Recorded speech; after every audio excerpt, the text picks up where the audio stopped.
이유가 다시 이제 갑사들을 갖다 다그쳐가지고 폐제에게 그 진독주를 내리는데 폐제가 마시기를 갖다 거부하겠죠. 그러니까 그냥 이유는 억지로 폐제에 이 갖다 입을 벌려가지고 강제로 부어 넣어요.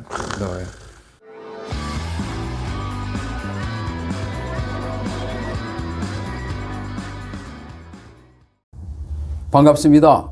정사영웅삼국지 강영원 신현철입니다. 지난 25편에서는 동탁이 주도권을 잡은 후 많은 폭정을 하고요. 그래서 그 폭정을 통해서 동탁의 미래를 갖다 예단한 조조가 동탁의 그늘에서 벗어나가지고 독자적인 길을 가기 위해서 진리로 낙향해가지고 의병을 모집하고 불투명한 미래에 대한 대비를 했다고 그랬죠. 190년 초평원년 1월에 동탁이 전행과 불충에 분노하고 있었던 많은 제후 중에 동군태수, 교목, 그리고 연주자사, 유대가 서로 공모해서 상군부의 칙조를 위조해요.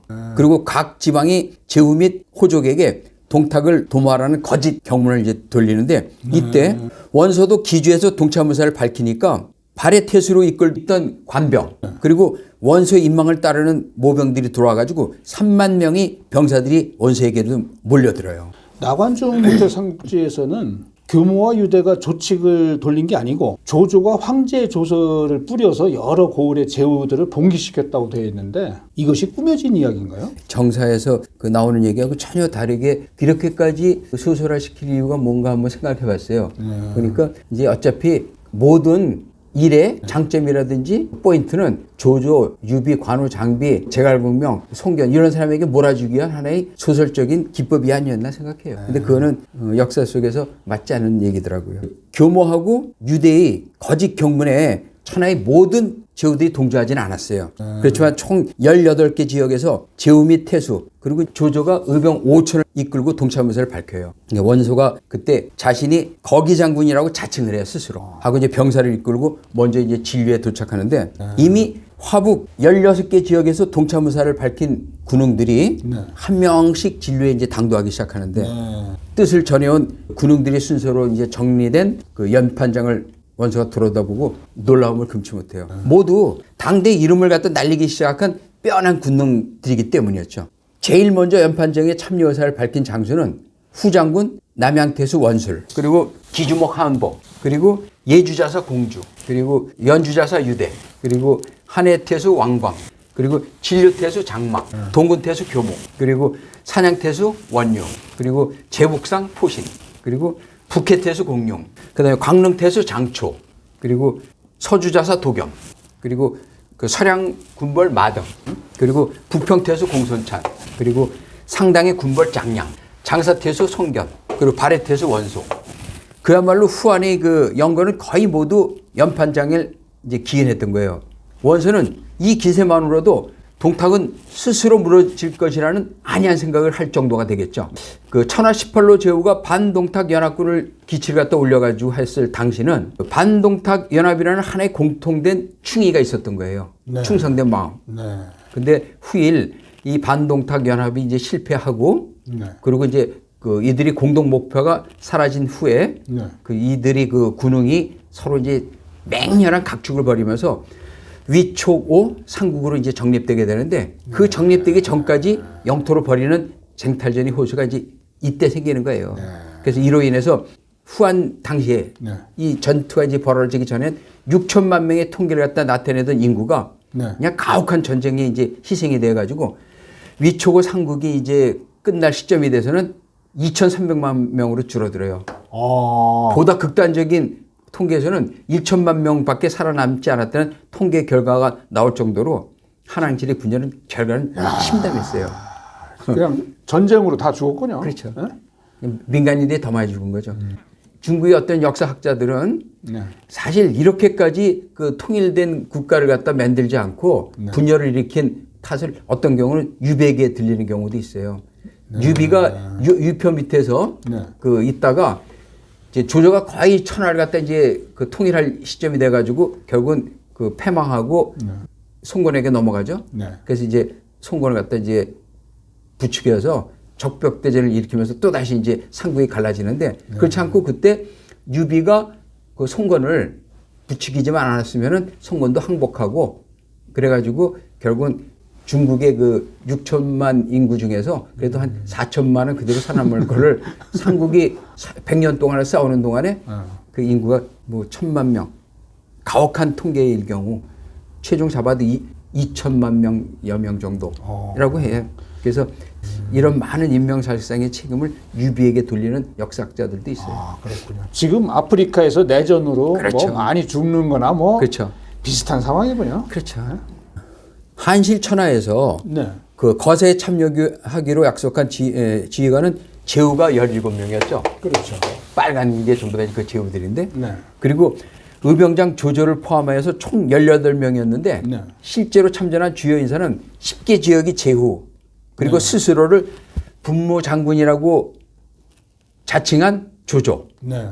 그리고 진류에서 조조를 따라서 합류한 유비 3형제 정도예요. 유비는 조조를 따라 합류한 것이 아니고 공손찬이 18로 제후들과 합류하기 위해서 오다가 우연히 만난 유비와 동참하게 됐다고 했었는데 이것도 정사와 전혀 다른 내용이네요. 왜 그렇게 정사에서 전혀 다른 얘기까지를 갖다 쓰면서 소설화 시켰는지 모르겠는데 이런 내용은 바로 알려줘도 소설이 그 재미를 갖다가 손상시키지 않을 것 같아요. 그래서 사실 공손찬은 전혀 그 반동탁 연합군에 참여도 하지 않았어요. 근데 평원에서 우연히 만난 유비하고 동참해가지고 반동탁 연합군에 합류하여 역할을 했다고 하는 것은 제가 생각할 땐 아마도 유비와 공손찬이 그 업적을 조조하고 단절시켜가지고 실제 그 추정으로는 유비가 조조의 그 수하에서 의병으로 참여했다는 그런 추정을 하게 돼요. 역사성에. 그래서 이제 조조하고 단절시켜가지고 소설화 시키는데 유비, 공손찬을 부각시키는 수단으로 활용하지 않았나 이렇게 생각이 됩니다. 네, 그렇군요. 북해태수 공룡과 서주자사 도겸은 직접 참여하지는 않았고 네. 동탁이 장안으로 이제 천도를 하게 돼요. 보면 다 둘러쌌더니 보세요. 군웅이 이렇게 딱 해가지고 낙양 하나인데, 그죠? 그렇죠. 위태하죠? 나중에 싸우다가 안 되니까 그 동탁이 이제 장안으로 들어가는데, 네. 이때 이제 그 장안으로 천도하면서 네. 그 낙양에 남아 있는 이제 주진이 있었어요. 네. 주진과 이제 합류해가지고 연합군 그 내용해가지고 주진을 맹주로 받들고 동탁과 이제 대차는 소극적인 행위만을 했었어요. 네. 그리고 공손찬의 경우는 북방에서 소규모 폭동을 일으키고 있는 그 황건 농민 패잔병을 진압하기 위해서 참여하지는 못했고, 네. 그래서 한해에서 원소를 쫓아 군사를 일으킨 상당히 군벌 장량. 상당히 군벌일 뿐이었어요, 이 사람은요. 장량은 처음에는 서명했는데 그 동탁으로부터 상당 태수를 주겠다고 그래요. 그러니까 그 약속을 받고는 곧바로 무리해서 그냥 이반해 버려요. 그 심지어 그 서량의 그 군벌 마등, 마등은 그 동탁이 장안으로 천도한 후에 반란제를 사면해 준다는 조건을 갖다 내걸으니까 곧바로 한수하고 함께 동탁의 우호적으로 돌아서 버렸어요. 아니 이것이 정사에 있는 내용인가요? 그렇죠. 그 정사의 내용인데 기존 삼국지에서는 너무 벗어나 있네요, 정사하고. 그렇죠. 왜 그랬을까요? 그러게 나간중 선생께서는 이제 그 소설 내용 쭉 보면 마등을 신이 있는 충신의 캐릭터로 잡았던 것 같더라고요. 실제하고 전혀 다르게 왜 이렇게 잡았는가 이유를 잘 모르겠는데 그런 신이 있는 충신의 캐릭터를 잡아가지고 반동탁 연합군이 적극 협조하면서 조조와 싸웠다는 그런 충의를 만드는데 그 의도는 좀 잘 이해가 안 되고 꼭 그렇게 했어만 했나 하는 생각이 들고요. 그렇네요. 광릉태수 장초는 종영 장막이 군영에서 그리고 손견은 원술이 수하로 참여해요. 그리고 유비는 그 조조의 의병 진용에서 반동탁 연합군에 이제 참여하고 그다음에 기주자사 한복은 실상은 원수를 경계해서 반동탁 연합군이 분열을 갖다 조정하기 위해서 공작의 일원으로 거사에 이제 동참했던 거예요. 어찌되었든 간에 반동탁 연합군이 동탁을 타도한다는 기치를 갖다 올리니까 동탁은 그 원소를 주동으로 여길 수밖에 없죠. 그렇죠. 가장 핵심적인 인물이었으니까. 실제는 주동이 아니었는데. 네. 그래서 이제 원소에게 보복하고 원소를 돕는 배후 세력을 정리하기 위해서 원소의 친인척 그리고 주변 인물에 대한 대대적인 숙청을 감행해요. 동탁이 태부 원해 자택 그리고 태복 원기 저택 이들이 다 원소의 삼촌들이죠. 그 집 이제 찾아가서 지부에 이제 불을 지르고 전 재산을 탈취하고 그다음에 태부 원에 태복 원기 등 일가 60여 명을 참하고 낙양의 재물을 삼아버려요. 그러니까 이로 인해서 백성들 속에서는 원술과 원소에 대한 동정심이 산불같이 확산되기 시작하겠죠. 그렇죠. 각 군벌이 수만 명씩 이끌고 온 병사를 합쳐서 보니까 수십만의 병사가 진례 직결 해가지고 이들이 사기는 당장이라도 동탁을 집어삼킬 만한 기류가 보이죠. 하북에서 낙양으로 통하는 길목에 위치한 진료. 네? 여기 하북에서 낙양으로 들어오는 이 길목에 여기가. 여기 장막이요? 요 검은 거는 장막이 이제 그 태수고 그다음에 요 까만 거는 조조가 여기서 의병을 일으킨 장소지. 요 이제 길목 진료에 이제 사람들이 합류 이제 요 빨간 17명하고 조조가 여기 있었군요. 그래서 18로. 그렇죠. 단을 갖다 이제 쌓아요. 거기 반동탁 연합군들이. 그리고 이제 소하고 양을 잡아서 제단을 올리고 이제 기원제를 올리는데 각 군웅들은 이제 잔치가 끝난 후에 진군 계획을 구체적으로 논의해야 되겠죠. 이때 이제 원소가 앞으로 나서 일성을 가하죠. 지금부터 역적 동탁을 공략할 방법을 논의해야 될 거라고. 처음 시작하는 마음으로 허심탄회하게 의견을 서로 개진하자고. 그때 이제 한해 태수 왕광이 앞으로 이제 나서가지고 한해가 여기라고 있죠. 바로 낙양에 인접해 있는 장소예요. 발언권을 한다고 하죠. 전국 각처에서 뜻 있는 제후와 군웅들이 한 가지 목표를 가지고 여기 이제 모였는데 우리의 목표는 동탁을 제거해서 한 황실이 권위와 부흥을 갖다 이제 이룩하는 것이라고.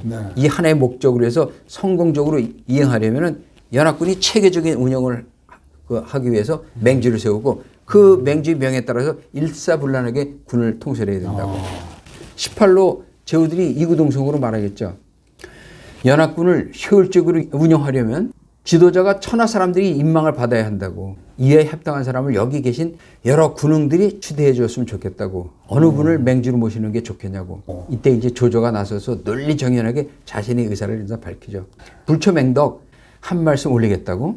우리는 여러 지방의 군웅들이 연합한 군대이기 때문에 체계적이고 그 일렬화된 지휘계층을 갖다 이루지 못했는데 이렇게 되면 총체적으로 통솔하는 동탁의 군대를 상대하기가 어려울 거라고.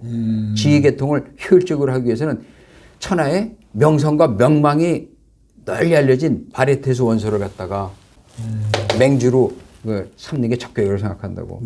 원소 장군은 4대 상공을 갖다 연속 5명이나 배출한 명문 집안의 후예에서 명분에서도 뒤지지 않고 실질적으로는 역적 동탁에 저항해가지고 멋진 절치가 가고 일찍이 그 그늘에서 벗어나서 독자적으로 동탁과 대항할 준비를 해온 상징성이 매우 큰 사람이라고. 뿐만 아니라 원소라는 명망을 듣고 그 휘하에는 뛰어난 책사하고 장수들이 많이 모여들었다고. 거기 장군을 우리 연합군이 맹주로 추대한다고. 조조의 말이 맞죠? 네, 아주 조조가 뭐 원소를 추대하니까 원소는 일단 이제 겸손을 내세워요. 사양하죠. 여러분의 뜻은 감사합니다만 저는 이 일을 감당하기에는 너무 부족한 사람이라고 나보다 훌륭한 사람을 추대하려고. 사실 원소는 마음적으로 흡족했겠죠. 그렇지만 예의상 이제 겸양의 뜻을 드러내요. 계속 떠받쳐온 사람이니까. 원소의 의례적 사양에도 불구하고 모든 사람들이 이제 재차 권유하니까 원소는 연합군이 이제 맹주가 되는 걸 수락하죠. 할 수 없이 수락하는 것처럼. 겸양을 보이는 것처럼. 이튿날 그 맹주의 본영 앞에 3층으로 이제 단을 세우고 청, 황, 적, 흑, 백의 5색 깃발을 갖다 단이 주변 5방향에 이제 세우고 단의 아래로는 백모. 백모라는 건 맹주를 상징하는 깃발이에요. 그리고 황월, 황월이라는 건 황금 월부인데 그 임금이나 또는 맹주가 사용하는 금도끼죠. 모든 권한을 다 이제 부여했다는 그런 도끼죠. 그 황원을 갖다 올려놓고 단 아래에는 병부라는 게 군 지휘자들이 이제 자기 신표 그리고 이제 장인이에요. 깔아놓은 뒤에 모든 군웅들이 원소를 단위로 올려요.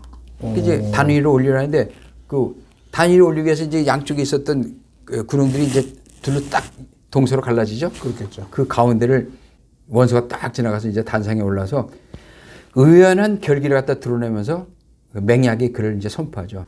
한왕실이 위엄과 기강을 잃어가지고 역적 동탁이 이 틈을 비집고 들어와서 한왕실이 법통을 마음껏 유린하고 천자를 핍박하여 황실을 혼돈되게 이끌고 있다고. 이로써 종묘 사직은 위태해지고 백성들이 생명과 안위는 풍전등화해야 되었는데 이에 원소 등 18제후와 의병장들이 반동탁 연합군을 결성해서 역적 동탁을 몰아내고 한왕씨를 수호하여 법통을 재정립하고자 한다고. 이제 우리 연합군은 결코 딴 마음을 품지 말고 한마음 한뜻으로 신하된 자의 충의를 지켜서 국태민안을 일으키로 맹약한다고. 이 맹약을 어기는 자는 맹주의 입장에서 생존할 수 없도록 만들 것이고 그 후대 또한 영원히 단절시킬 거라고. 이를 천재신명과 황천후토 조정의 영에 고하노니 우리의 뜻을 받아주시어 굽어 살피소서. 그 원소가 이제 엄숙한 맹약에 선설하고 하늘으로 이제 배려하고 그 맹주들하고 이제 백마의 피를 갖다 뿌려서 마시고 땅에 뿌려 기원하니까 모든 군웅들하고 병사들이 사기가 충천됐겠죠. 그렇죠. 목청 높여서 그냥 충의 맹세를 해요. 이제 역적 동탁의 불충과 폭정을 반드시 쓸어내리라. 뭐 또 딴 부리에서는 새 시대의 새로운 기운이 천하를 갖다 두루 펼치겠다고. 또 딴 부리에서는 종묘사직과 국태민안이 이제야 이룩될 징후가 나타났다고. 목숨을 걸고 투쟁하리라고. 원소가 단합을 시킨 후에 단에서 내려와서 분부 군막으로 들어와가지고 군웅들하고 이제 연합회의를 개최해야 되겠죠. 이제 맹주에 오른 이상 마땅히 그 역할을 다 하는 것만이 한왕실과 백성에 대한 도리라고. 여러분이 기대에 보답하는 것을 갖다 잊지 않겠다고. 이제부터는 군의 기강을 세워서 공이 있는 장수에게는 그에 상응하는 벌을 내릴 것이고 죄가 있는 자에게는 반드시 벌을 내릴 것이라고. 국가에는 법도가 있고 군대에는 군율이 있으니까 여러분들도 각 군의 입장에 맞는 군율을 자율적으로 지켜서 엄한 군율을 세우거라 얘기를 하죠. 그러니까 원소가 군웅들에게 맹주의 자격으로 군 운영에 대한 이제 기본을 밝히고 이에 모든 지휘자들이 이구동성으로 결의를 다지죠. 맹주의 뜻을 받들어서 모두 목표를 달성하겠다고. 원소는 각 군의 이제 지휘자들이 다짐을 들은 후에 군의 역할 배분이 들어가야 되겠죠. 제일 중요한 게 이제 군수 물품하고 군수 물자를 나누는 그 역할이 굉장히 중요해요. 아, 그렇죠. 그렇죠. 군이 사력을 다해 싸우려면 군수품이 지급이 상당히 중요하다고. 이를 맡을 적임자로는 남양태수 원술이 가장 적합하다고. 가까운 지역에 있고 그다음에 가장 그 인망도 받을 수 있다 이제 이렇게 한 거예요. 동생이니까 또 믿을 만하고. 네. 그 많은 제후들도 이제 원술에게 중임을 이제 맡으라고 하니까 원술이 즉시 그 자리에서 일을 갖다 이제 수락해요. 원시 집안의 두 형제가 중요한 임무를 맡았군요. 어떤 연유일까요? 이게 앞만 봐도 그 명분하고 신리에서 두 사람이 가장 그 당시에 강하게 동탁에게 저항했던 세력이고 그다음에 자기 그 숙부들이 다 죽고 일가 친척이 60여 명이나 주살당했잖아요. 그렇죠. 그에 대한 대명분도 같이 살고 원소가 반기를 들었다고 해서 그게 다 죽인 거죠. 그렇죠. 그런 걸로 생각이 들어요. 이제 그때 이제 원소가 자기 동생에게 이제 주지를 하죠. 부탁을 하는 거예요. 부탁 비슷한 얘기예요. 군수품의 총괄은 군의 사기와 직결되는 중책이라고. 항상 대의를 생각해서 사심을 버리고 그 병참의 수송과 보급에 차질이 없도록 하라고. 근데 사실 이렇게 부탁했는데 후에 낙양을 빨리 함락시킬 수 있었던 그 순간을 원술이 사심을 가지고 좀 늦추게 된 그런 영향이 나중에 나와요. 원소가 이제 원술에게 새삼 이제 당부하더니 각 군대의 지휘관을 향해서 이제 말을 하죠. 낙양을 공략하려면 두 가지 경로를 택하신 것이 효율적으로 보인다고. 진료. 두 가지 경로. 그렇죠. 네. 진료에다 본부를 세우고. 그 다음에 진영은 한해와 산조. 산조에 이제 두 방향으로 나눠서 배치하고자 한다고. 다른 좋은 의견이 있으면 기탄 없이 의견을 달라고. 그 산해하고 산조가 이제 다음 편에서 얘기하겠지만 낙양을 침투해서 싸우기 가장 유리한 지형을 가지고 있었어요. 그 낙양의 지형을 보면 동서남북이 전부 다 산맥으로 둘러싸여 있고 그다음에 낙양 주변은 평야로 넓게 펼쳐 있어요. 여기를 지나는 길에는 호로관하고 사수관의 그 길목만 딱 지키면 낙양을 침공하지 못할 정도에 있고 북으로 황허강, 남으로 낙수. 아주 그냥 요지죠, 요지. 그리고 주변에 식량을 생산하기도 굉장히 좋은 지형이고 완전히 천의 요새고 그런데 거기를 침투하려면 한해하고 산조가 가장 유력했던 거예요. 그러니까 이제 자리에 모인 군웅들이 모두 이제 원소의 의견을 따를 수밖에 없죠. 맞는 말이니까. 그렇죠. 근데 이제 이때 한 가지 살펴볼 것이 있는데 반동탁군이 연합 거리할 당시는 아직 황곤 농민군이 완전히 괴멸되지 않았던 상태예요. 벌써 10년 가까이가 흐르는데도 황곤 농민군 잔당의 순회 곽태가 10만의 자녀 세력을 이끌고 흑산적과 함께 서하에서 봉기해가지고 천하가 어수선한 시절이었고, 그런데 설상가상으로 반동탁 연합군이 18로에서 일어나가지고 낙양의 코앞에서 걸게 하니까 천하가 뒤숭숭해지죠. 그렇겠네요. 동탁은 반동탁 연합군이 어쩌면 패제가 된 홍농왕 있죠. 그렇죠. 소재를 갖다 다시 그 옹립해가지고 동탁 자신하고 정통적 논란까지 일으킬지 모른다는 두려움에 빠지게 되죠. 자신이 패제를 살해했을 때 분명히 민심 위반이 일어날 텐데 그 민심 위반이 일어나는 정도하고 그다음에 자신이 패제를 살려가지고 정통성 논란 사이에서 싸워가지고 어느 게 더 이익이 될까를 갖다 고민하던 동탁은 결국은 패제가 된 홍농왕을 소재를 독살하는 게 더 유리하다는 이제 판단을 해요. 죽이겠다. 그렇죠. 그런 결심을 하는데 바로 이런 그 결심하기 바로 직전에 홍농왕도 사실 영안궁에 유폐돼가지고 답답한 마음을 시로 읊은 적이 있었어요. 이제 시의 그 핵심 내용은 이렇게 허송 세월을 갖다 보내는 나를 위해서 어떤 사람이 내 마음의 한을 갖다 풀어주려 하는 그런 내용의 시예요. 뭐 한시인데 굳이 한시를 얘기할 그런 책에서 이제 나중에 출판되면 궁금한 사람 보시고 그 반동탁 연합군이 결계한 후에 영안군을 지키는 병사 한 명이 패제가 읊은 시를 갖다 듣고 공적을 갖다 이루고 싶죠. 그래가지고 그대로 동탁에게 보고해요. 동탁이 이제 패제에게 이 시가 시사하는 것이 홍농왕이 자신을 추종하는 무리들에게 충의를 충동하는 것이 아니냐고. 이유가 동탁의 비위를 갖다 최대한 맞추면서 이제 결단을 충동질하죠. 맞습니다. 이는 상국을 원망하면서 누군가가 상각을 제거해가지고 자신을 궁궐로 다시 복귀시키기를 바라는 충동질이라고 동탁이 대로해요. 여태까지 생명을 살려준 그 은공을 버리고 나를 갖다 원망하다니 이제 패제를 갖다 용서하면 그가 반드시 나에게 칼을 들이댈 거라고 조만간 중신회에서 패제를 갖다 정리하려고. 이제 결국 190년 초평원년 1월 25일 날 영안군에 그게 이제 유폐되어 있는 패제 홍농왕이 낭중령 이유가 갑사 10여 명을 이끌고 이제 영안궁으로 오게 되니까 자신의 운명이 다했음을 갖다 직감하죠. 작별의 시를 갖다가 지어서 이제 구슬프게 노래해요. 그 작별의 시 내용도 뭐 한시를 갖다 굳이 읽지는 않고 나의 운명이 이렇게 다해서 그 황후가 떨어지게 되다니 하염없는 눈물만 줄줄 흐른다고. 패제 홍농왕이 부인 당비는 이 시를 들으니까 목매어 울 수밖에 없죠.